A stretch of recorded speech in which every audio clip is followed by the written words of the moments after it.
everyone, I'm Amber Harless and welcome back to this week's Social Second. The busiest athletics weekend on campus of the year concluded with many highlights and several good outcomes. And with that, let's get started.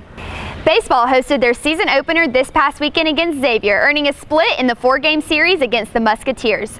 Though the team did not get the win on opening night, it did set a Riddle Pace-filled opening night record with 1,821 in attendance.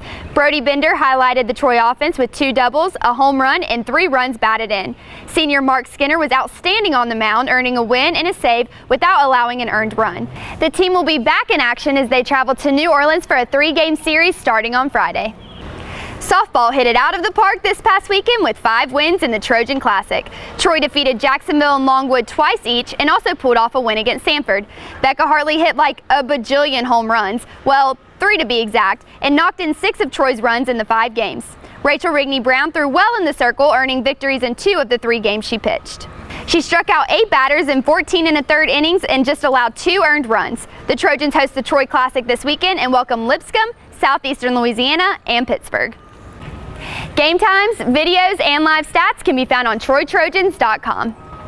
Troy women's basketball had a clean sweep this past weekend. They defeated App State 86-77 and Coastal Carolina 78-66. Congrats to Caitlin Ramirez, who was named Sun Belt Conference Player of the Week. Caitlin has scored 12 or more points in 10 consecutive games.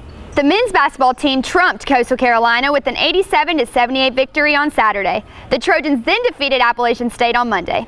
This was their 4th win in a row in Sun Belt Conference play. Both teams depart for the final road trip of the regular season as they plan to take on UT Arlington and Texas State. The golf team traveled to the Sunshine State to compete in the Gator Invitational. Troy finished 15th and Luke Mosier held the team's highest individual position at 39. The Trojans will be back in action March 5th through 7th at the Tiger Invitational hosted by Auburn. In this tournament last year, Troy defeated number 5 ranked Auburn to claim the team title, so this will definitely be a tournament to keep up with. Visit golfstat.com for standings and scores.